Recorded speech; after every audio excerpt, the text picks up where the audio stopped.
When I first started working in the fitness community, the fitness world, I guess you could say, I was almost entirely focused on cardio type classes. I taught group fitness, some yoga. From there, it went to personal training. And then I got into the bodybuilding community. So I brought a lot of that type of training into helping women to achieve their best physique. But something that I really didn't wake up to for a while, like I had to be in my mid 50s before I realized how much the transition through perimenopause into menopause had affected me and how important this is to address this in women. My guest today has had a similar journey, a little bit different, but a similar journey into discovering how she can help women through this important transition. Fiji McAlpine has been a wellness educator for over 2 decades and is an example of the healing power of yoga. She has over 189 classes on doyogawithme.com. That is an online platform, and I will actually link to the episode with David, who discussed how that platform works. And she leads multiple retreats globally every year. She studied yoga, Ayurveda, nutrition, fitness, and life coaching. And she's worked in the field of education with an emphasis on neuroplasticity and neurology, which is very important, especially when we're talking about habit change. This perspective has helped her use breath work and yoga to create these meaningful shifts. Now, recently, this is what I was talking about at the beginning of the show, Fiji experienced her own, I guess, perimenopausal, menopausal symptoms that we go through as women. And she wanted to really embrace that journey and help other women through it. And that's what we're going to dive into today. So now she shares her experience and her wisdom to help women through that transition. Fiji, welcome to the show. Thank you so much for having me here and having this conversation. I think that conversations like these are really what is needed in the world right now. And it's women who come together, uplifting each other, that really helps everyone. So sharing this knowledge on this platform is so great. So thanks for having me. Absolutely. And you're right, it is an important subject because I was looking at statistics at how many women, I don't have it in front of me, so I can't give the stats, but so many going through perimenopause, menopause at the moment.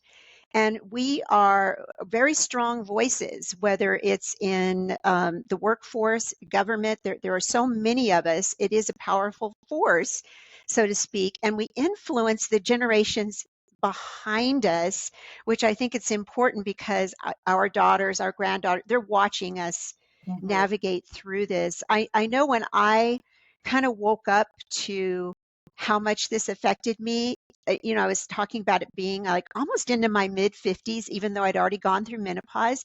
I never acknowledged what that did to my body, what it did to my mind.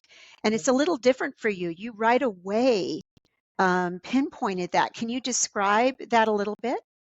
Yeah, so it's really interesting that you talk about how our voices are also modeling the way for our daughters. So um, my sort of launch into the world of perimenopause, menopause, and postmenopause really came from a place of exactly that. Of I started to notice that I was in the very early stages because my cycles were getting further apart and becoming unpredictable. I'm like, okay, this is the first indication you watch for when you start this journey. And what it did for me is it immediately instilled fear in my heart because it brought back the memory of my mom and all of her friends going through this transition and how there was no support. There was no understanding of the process of what was taking place. The symptoms were sort of downplayed. She was suffering in a lot of ways, and it was just something like, okay, you just have to go through it. And I was thinking, like, that's not what I want for me.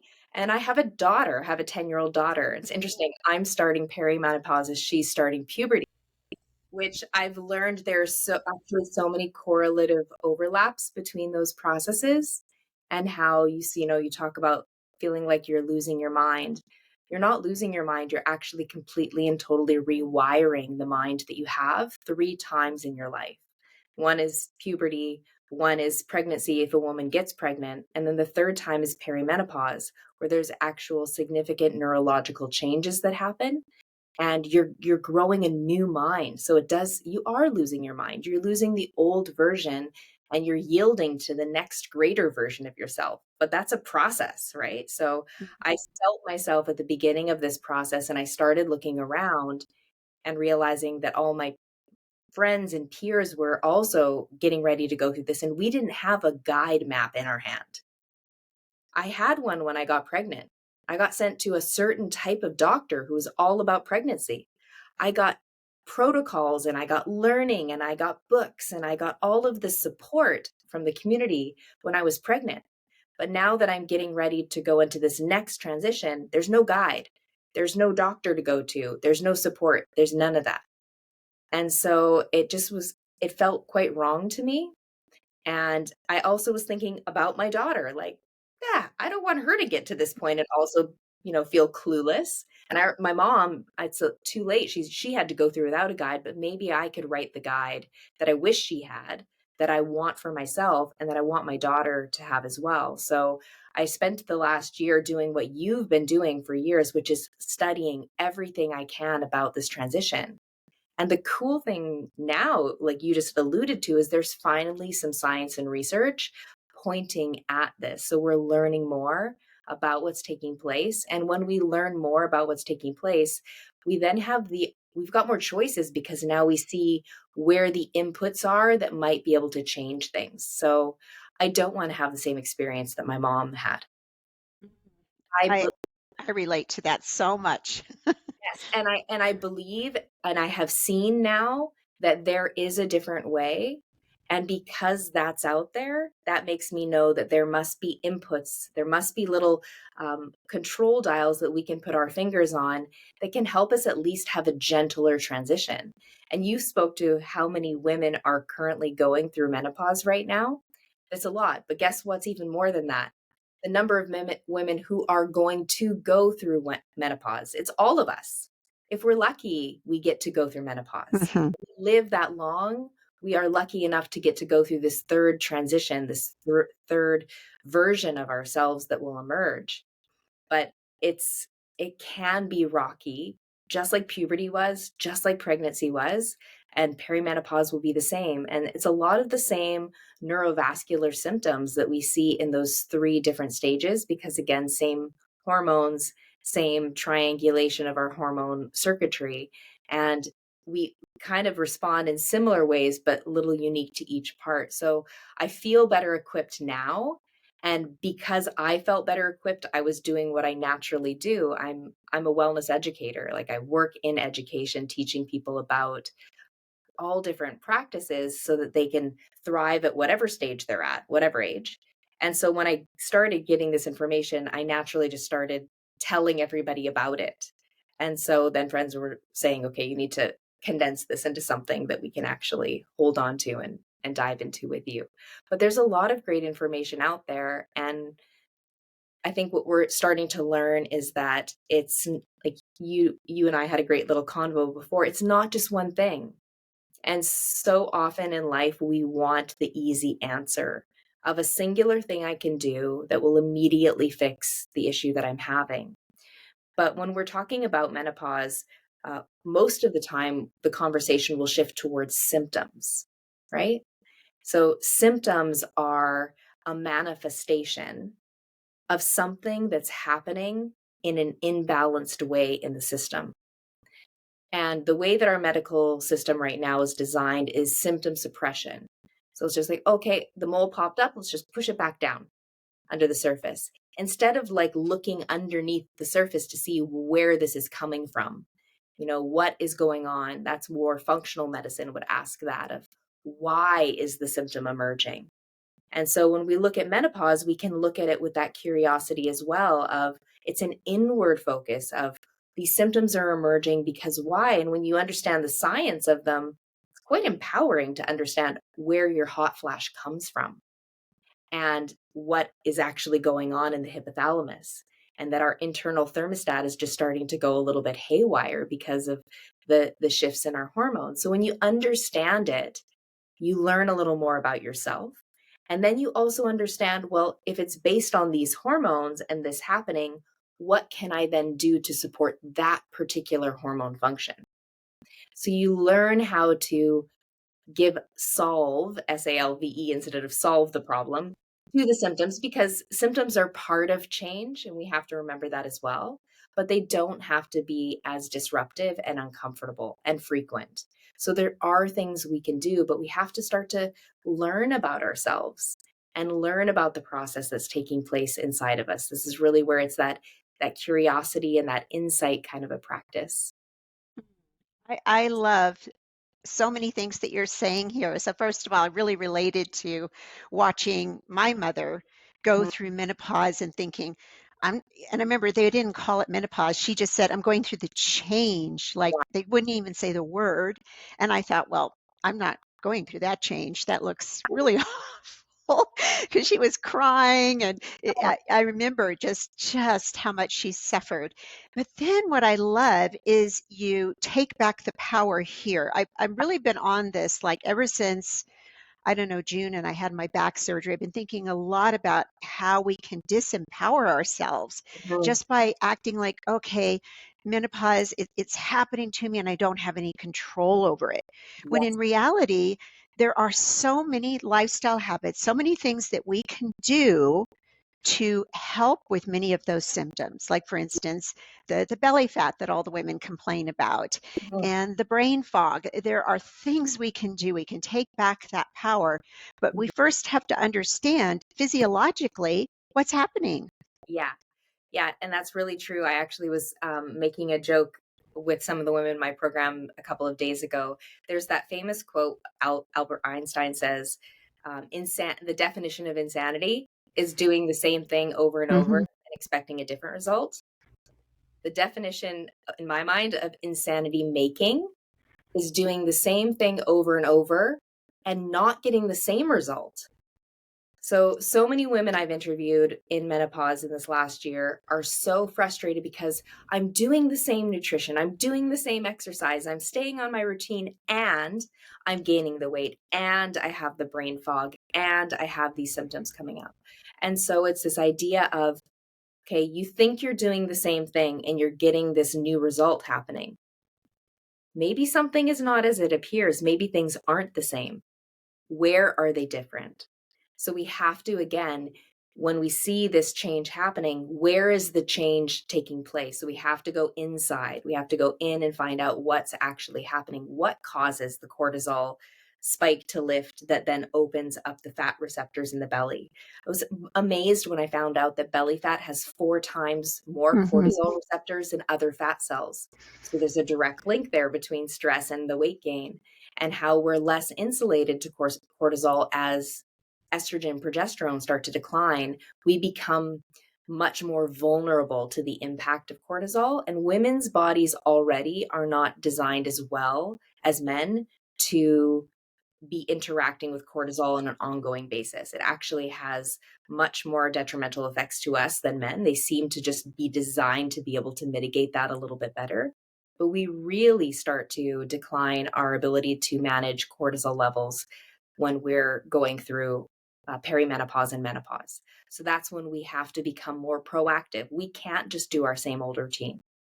So now, if we live a modern life that's busy, we need to be incorporating different practices that are helping us to come back to a state of inner calm, knowing that that's going to help our body in so many ways. It's the way that we feel inside that really will then start to reflect outside of ourselves. So that's where yoga has been incredibly helpful for me in a lot of different ways. But right now, especially, it's becoming more one of those non negotiables, the yoga and the meditation pieces. I have a busy day coming up. So, in order to navigate that busy day and be okay, I'm going to need to make sure I take 30 minutes out to do a practice and be in my body and just come back into that parasympathetic, get the cortisol levels down low and come back to that place of feeling like things are well, knowing that that's actually helping me to go out into the day and navigate through stress if I need to without damaging my body. So it's looking at that piece and pillar in moving alongside the other pillars that we're learning are so important when it comes to transitioning hormonally. It was so great to see some of the reinforcing research around nutrition and health. Like, it's just great. It's really coming through. What you eat really matters, especially as we move through perimenopause. We have to get more focused on the gut microbiome, the strobolome, which is part of the gut microbiome, which helps women, and also just the foods that we're eating that can help with symptoms. But in addition to those pillars that we have for menopause, the mindfulness one really is important, and it's can be hard for some women because it sounds fluffy. Like, Mhm. it's intangible. It's like, okay, yes, diet, I get it. Exercise, I fully get it. Sleep, I get it. Toxins, they're all things I can see, and they're more concrete. But this elusive word like stress, what does that really mean? And how is that really impacting me? But we need to remember, as women, we're pretty darn sure that estrogen is impacting the way that we feel, and that it's a real thing, and that we need to be doing things to help with estrogen balance. But remember, cortisol is a hormone also. It's a hormone that's manufactured in our body, just like estrogen, and it's just as powerful and can go out of balance in that same way. And it dances with estrogen in a way that is really interesting, that we need to pay attention to. So really emphasizing the mindfulness piece, I think, for women is huge, and also the mindset piece. Because what you referred to happening to your mom was a mindset issue. She was going through the change and no one talked about it. So that menopause still is this weird thing where we don't want to go through it. It's negative, and we're also a bit afraid. Whereas I've loved actually studying different parts of the world and how different women go through menopause, which really excited me, because if women in other countries are going through menopause in a much different way, one that looks much more desirable to me, then I know it's possible for women here to do that too. There's just something we're doing that's moving us out of balance. In Japan, there's koneki, which is, Yes. right? It's the renewal of Mhm. energy and the upliftment. The woman goes up in society after she's gone through menopause, because she is a more stable brain and more valuable resource, and has energy to share in other aspects of life that are very valuable. So I think this is also an opportunity for us to we can change the way we experience something and the way we feel about something when we shift our mindset. And yoga really helps you to shift your mindset. Mm. I would agree 200% with that. You said so many interesting things here that the mindset piece is huge. And I think, once again, coming back to taking control of what you can take control of, Yeah. whether it be your thoughts, we can change our thoughts, which in turn can change our actions, and then Mhm. getting proactive with nutrition. And also the viewpoint concerning menopause, because in our culture, and I think this comes from the youth oriented culture for sure, that's in our country, the focus is on staying young as long as you can stay young, and the idea of of being past reproductive years is viewed so negatively, Mhm. and there's some shame around it. I remember being a bit embarrassed at the time I was transitioning, because no one was talking about it, Yeah. and the idea was to stay kind of as quiet as you could, and I did. I had embarrassment around it, Mhm. when in reality, looking at these other countries, I actually went on a deep dive. It's been a couple of years ago, but I did the same thing, went on a deep dive, and Japan is the one that stood out to me, a renewal. Like, Yeah. this is a second, like your second half of life. And Mhm. in many ways, I don't want to say better, because the other years are precious too, but look at how much we can do going Mhm. forward, how much more freedom we have. So much more freedom. And it's this other idea too, which is quantum physics, which is you can't create or destroy energy. It's Mm. just redirected. And we can think of menopause as it's a renewal of energy, because energy gets to be redirected into areas that we like, that uplift us, that are helpful and beneficial. So we take energy that was used to just kind of get us through those years where we're doing all the things. And now we don't have to do all those things. And now that energy, because it doesn't disappear, it's not created, it's just freed up to be, I have more energy to spend time with my grandchildren, or have more energy to spend time on my art, or I have more energy to spend time on whatever the thing is. It's now, it's like currency all of a sudden shows up in your hands that you get to spend in different ways. So I do really believe that we're in the midst of hopefully seeing a shift in the way that we look at menopause and can look forward to it. And the other part too that I think is important for many women to pause and to consider is, right now, the most important women in my life that I can think of that are like, I think of as being the most incredible humans. They're so wise. They're just, everything about them I admire. They're all past menopause. Mm. And the things that I admire and I learn from them, I don't think that they would be the same as when they were in their 40s, early 40s. The person, Oh, definitely. the person now that I'm speaking to, Mm-hmm. she is this incredible force of a woman. She was me back in her early 40s, hadn't figured every little piece out yet, but you get to this other place where you really rise into yourself. And so, and we do that through discomfort sometimes. It's kind of that, like process of the caterpillar to the butterfly. Caterpillar probably didn't want to go through that process, just like we are. We're like, no, I'm going to skip the cocoon. Right? I don't want to do the cocoon. I'm totally cool being a caterpillar. Society likes caterpillars. Let's be this. But whether we want to or not, that's waiting to emerge from within us. There's a couple people that I'm thinking of right now in my mind. I'm like, my inner that person is ready to come forward. At some point, my body is going to yield to that new becoming. And it will be a little chaotic, because change is chaotic when you're really close to it. But if you zoom out big enough, you can usually see that there is a plan within the chaos. And so I believe that for us. But I also believe at the same time that there are things that we can do that will support us, so that it's not just about mitigating discomfort, that is part of it, but it's also mitigating some of the true dangers of going through menopause for women. So as our hormones change, a lot of different all-cause mortalities do go up for a variety of reasons.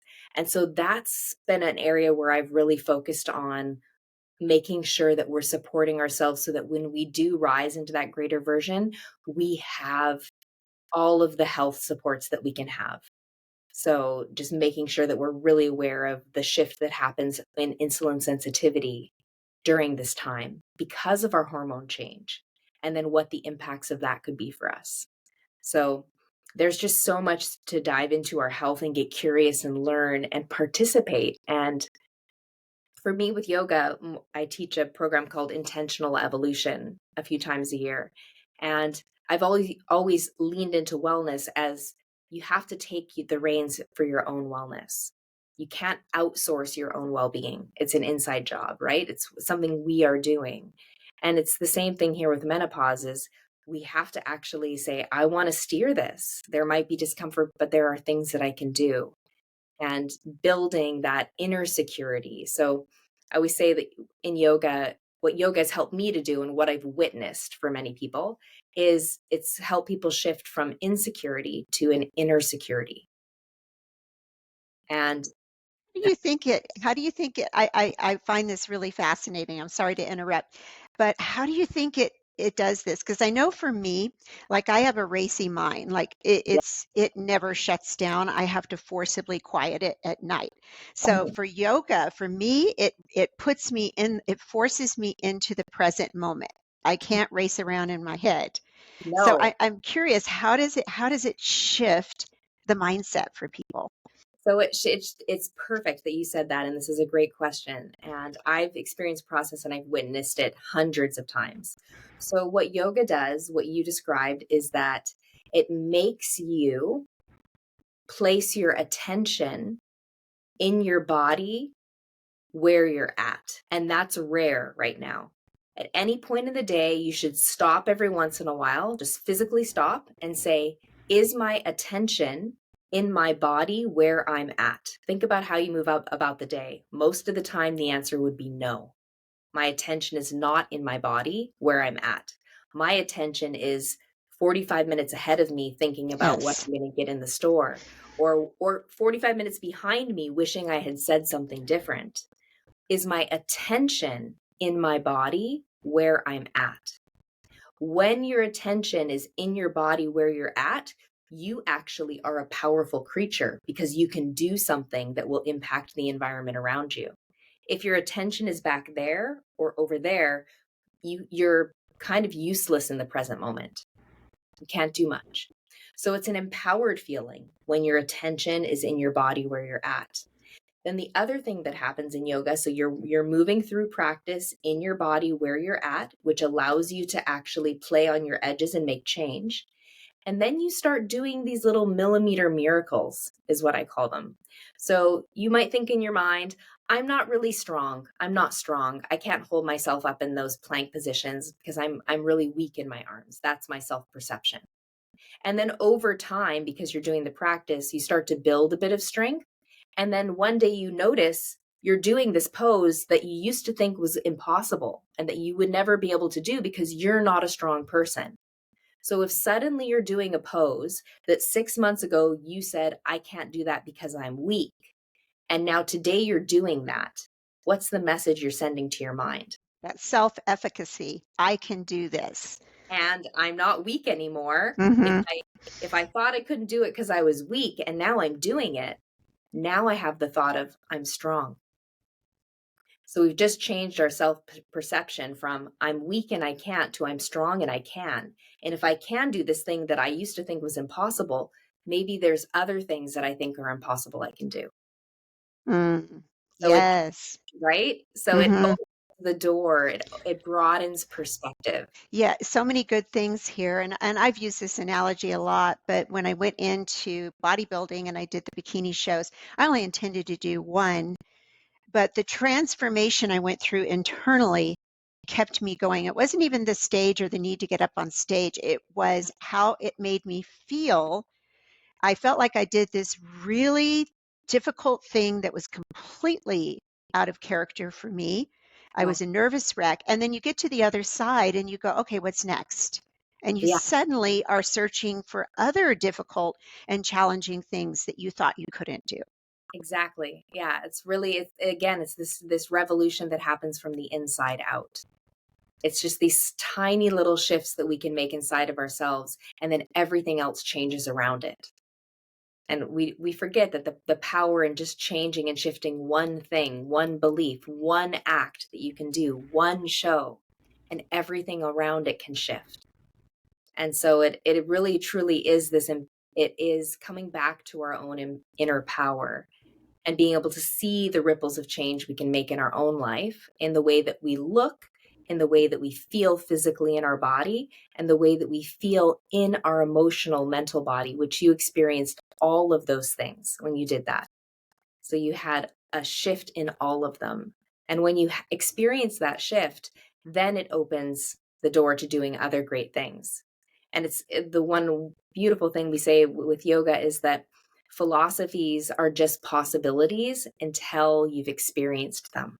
And Mhm. once you've experienced them, then there are things that you can actually do. And then you know you can do more. So it really, there is so much to be said in an embodied practice that creates proof of concept, I think is so great.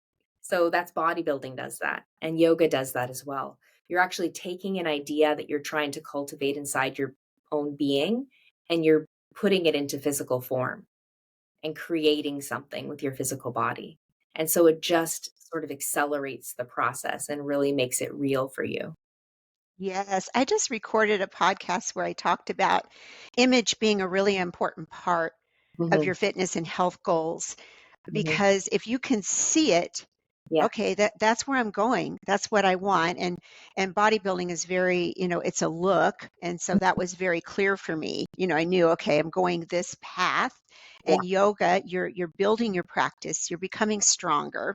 Hmm. I think being able to visualize that is so important. And I find that when I work with clients, ones that have the most success, I should say, have a really clear vision. Yes, yeah. It's that it really is insight, and using the power of visualization and re-enchanting your imagination. Because when we're told what we can do, it just kind of makes us really small, right? And instead of sort of flipping it open, asking what we can do, asking what's possible, and it kind of like opens the window Mhm. instead of closing the window down. And so we're getting really clear on what could I do? What could I imagine for myself? And allowing ourselves to be open to greater possibilities, which is really a wonderful way of being again in our body, and coming back even to the menopause piece. Like, just the practice of being in your body. There was a recent study about yoga that found that 18 minutes of yoga significantly drops cortisol production to almost like being turned off. So the cortisol you're pumping and creating in your body, that it just sort of comes to like a stopping point after 18 minutes of yoga. And so Mm. it's just being in your body and breathing. There's something about that for the mind goes, okay, I know how to do this. This is the realm. It's when we get carried away into the non-physical body, often the thoughts that are racing, the projections and the future thinking, that the mind doesn't know what to do with that. We are an embodied being. So when we come back to the things that are real, it is calming for us, and it really does help anchor us. Boy, the cortisol piece is huge because we can have our nutrition dialed in. We could be getting our movement and our steps. We could be going to yoga classes. We could be strength training. Yeah. But if that cortisol is out of control, and cortisol, it serves a purpose. We need it to live. It's Yeah. part of our circadian rhythms. It's that dysregulation that becomes a problem. But I was recently reading up on how it affects even the micronutrients. It literally depletes Yeah. several micronutrients within the body, and that just stunned me. Yeah. And it also, the other thing too, is it actually pulls blood out of your gut. So when we're thinking about the health of the microbiome and the health of our gut, right? And how that is really helping us to maintain all of the different systems and functions in our body, it pulls bl- gl- blood out of the gut and sends it into your arms and your legs. Mm, So as we're experiencing this, and this actually experiences, some people experience it so intensely, they get something called butterflies in my tummy. yeah. When I was nervous or stressed, I got butterflies in my tummy. That's actually the blood vessels in your gut closing off quickly when you're nervous because your stress level went up. So it flushes the blood out of your gut and into your arms and your legs in preparation for fighting or flighting, for sprinting or boxing, because you're going to have to do one or the other because your cortisol level is up for some reason. And this is great because it helped us keep our body alive, of course, for thousands of years. But our mind doesn't know the difference between a real life threat and an imagined threat. It just reacts in the same way. The minute we feel threatened in any way, cortisol is going to go up, and that blood gush is going to happen whether we want it to or not. We can't tell our body, don't worry, I'm just stressing here over that thing that's due, later this week. It's not a tiger. So don't do the blood thing, body. Just don't do it. It's not a real, we're not going to die, but I'm just going to stress about this for a little bit, right? You can't have that conversation with your body, unfortunately. The body just reacts to the chemical that's released, and the chemical is released whenever we perceive a threat. And a threat could be either a bear chasing us down the trail, or a trail of emails that we feel is chasing us down through the day. The body doesn't know the difference. So we have to we've got to come in and intervene. If we know we have stress coming at us, we have to intervene. And that's where mindfulness practices, breathing exercises, they are the fastest way to shift your state. I say that yoga, we shape shift to state shift, but you want to do it faster than yoga, 2 minutes of breath work. and you can completely alter that internal landscape and come back to a place of being calm. And there's science behind this as well, because the lower lobe of your lungs, which is what we breathe into when you're doing yoga and pranayama, to breathe into the lower lobe of your lung, you have to be breathing low and slow. And it only expands that low and slow breath when you are in a state of ease. Because when you are in fight or flight, when you're getting ready to run, you shorten your breath and it goes into the upper lung. That's what prepares you for sprinting. So your body won't let you breathe low and slow when it thinks you're going to get attacked by that tiger.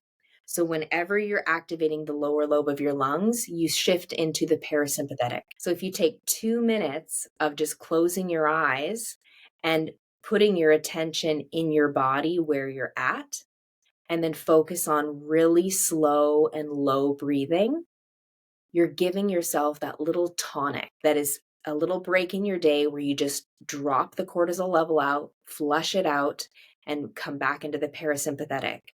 So that throughout the day, you're getting these little micro breaks from the cortisol. Even if you're having a really stressful day, you can take 2 minutes and you can intentionally do this practice.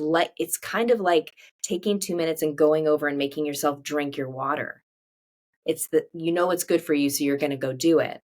This is good for you. So we need to start practicing these things. And they really do make a difference. Again, people are skeptical at first, but after just a week of I will challenge people to interject 3 breathing breaks in a day.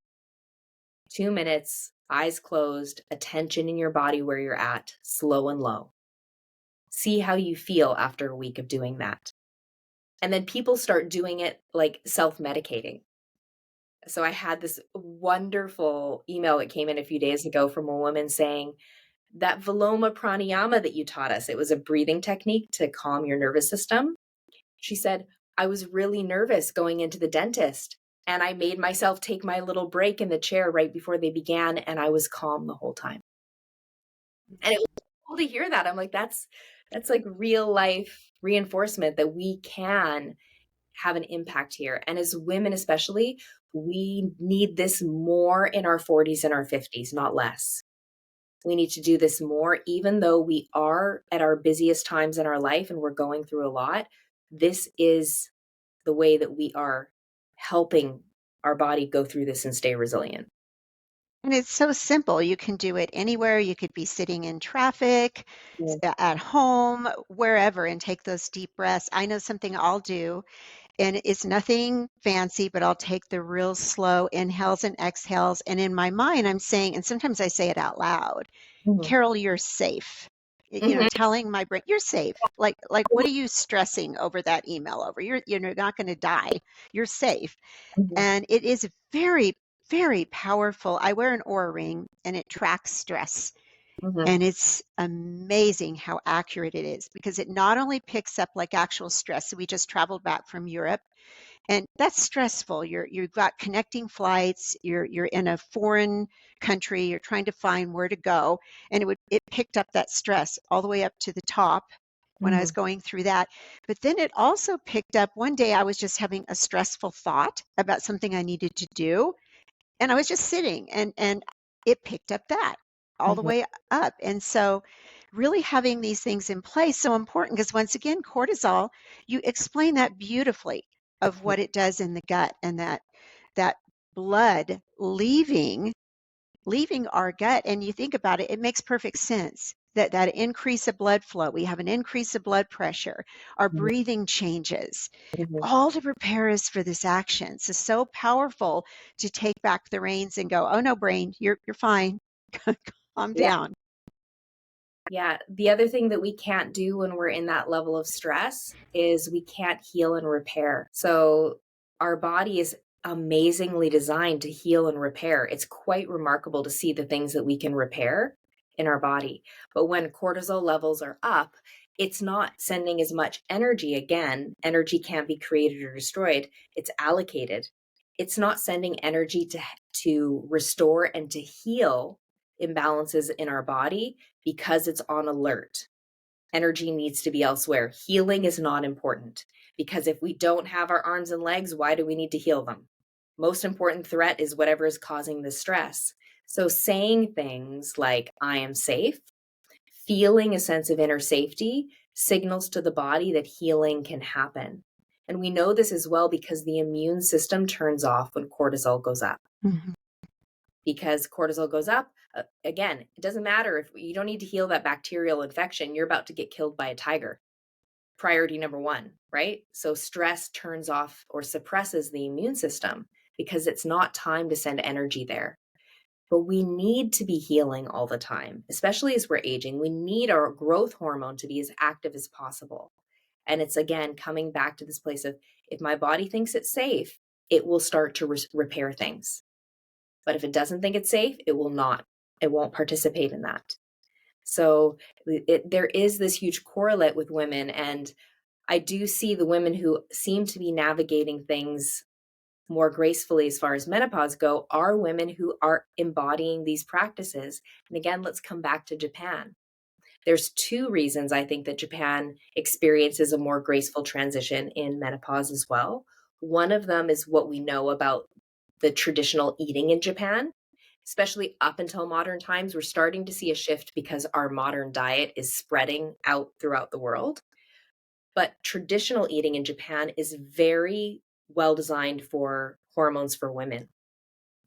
Lots of fermented foods, really great diverse mix of plants, everything really great for the gut microbiome. So hormone production really well. The other thing that Japan has instilled in the culture there are mindfulness practices. So many mindfulness practices that interrupt the day so that you don't get in that flow of rush, so that you have to stop and you do something in a methodical way that brings you back to mindfulness. So you have mindfulness and you have a diet that really is supportive of hormone function. So that's why the transition and the symptoms seem to be much more like going down a babbling brook than the Grand Rapids, right? So that's really what it is we're going down the stream, but how do you want to go down? Do you want to go down like bashing up against all the rocks and it being a rough ride, or can we go down in a smoother way? The mindfulness piece, back to that again, the nutrition, and nutrition they now know is tied to our mental health. Yes. Yeah. If we're eating, whole unprocessed foods, it's going to affect our mood in a positive way. Same with exercise, that affects our mood and is a real mood booster. And Mhm. then I think community, many of these countries also have such a strong sense of community among the women. Yes. And I do think that that is lacking a bit right now, That because people they're busy. I know I'm busy. So I'm not is. always out doing things in the community. Yeah, and we don't have the same traditional gathering places and reasons that we used to have. Like because of Zoom as well and technology, we don't have to gather in the meeting room. We don't have like the churches, like all the Hmm. different places that we used to come and congregate. We don't congregate in numbers in the same way anymore. And in longer periods of time where we actually can just talk about things. It's one of the reasons the program that I created, the mindfulness program, it's a program that is cohort based. And that was because of what you're pointing to is that one part of navigating this transition is creating a community of supportive women that we can talk to together. So I go through with cohorts of only 30 people at a time because I want us to create a community. This isn't just read a book and then navigate it on your own. This is let's learn together and from each other. And then let's also support each other. So that is a pillar of going through menopause as well that I think we need to bring back into especially North American culture. We need communities again that are just there to support each other. It's huge because there is an epidemic of loneliness, I think, right now in the country, particularly interestingly with men, because Yeah. they tend to isolate themselves. Now, in your program, is it specifically for women transitioning through this, or is it open to everyone who wants to experience your program? Yeah, so it's open to women. I say it's well suited for women between 35 and 75. So anywhere in that spectrum because it covers the science of all of the things that are happening and the mindset piece and everything else along the way. So it helps women who are preparing for perimenopause. It helps women who are in the middle of it. It helps women who are in postmenopause as well, because we still, again, need to be considering the health implications of living well beyond the date of menopause and the different things that we need to be aware of. So things like inflammation and insulin sensitivity after menopause are things that women need to be educated about, because if they're not, then the health implications aren't good. 2/3 of all people with Alzheimer's are women. And they've been wondering why for a long time. And there's a lot coming together now about menopause. So going through menopause will increase your likelihood of getting Alzheimer's if you're not aware of what's causing that. So it's inflammation and insulin sensitivity and sleep disruption. Those three things are correlated now to being primary factors towards Alzheimer's, which some people are even calling type 3 diabetes because it's Yes. so strongly linked to insulin now. So we need to understand as women that the minute we cross over menopause, that date on the calendar, insulin suddenly we're going to have a different relationship with it. Our body will be processing that differently. So we need to adjust in a way that keeps us healthy, keeps us very aware and watchful, so that we can live and thrive as we go and grow into that next version. And so that we're not getting Alzheimer's, so that we're not being daunted by cardiovascular illness. There's a lot, again, that we can do, but information hasn't been given. Right. And the impact of estrogen, because at the crux of it, at the base of it, estrogen is affecting our Yes. insulin sensitivity, our cortisol, where we carry weight, and our brain. There's a book, I think it's called The XX Brain, and I'm probably going to say her name wrong, Lisa Mosconi. Yeah. Yeah. Yeah, yeah. And I think she just wrote another book, but she's done quite a bit of research and study Yeah. on women's brain as they transition through menopause and the effect of losing that estrogen. It is profound, and it makes us more vulnerable to dementia and Mhm. Alzheimer's.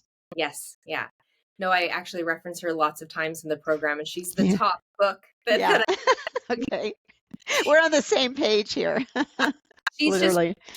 she's one of those heroes though right now, because she's doing the work that's needed, the research that's needed that hasn't been done. And she made this great point of like, they didn't recognize estrogen as being more than a sex hormone for women Mhm. until 1996 or something like that. Wow.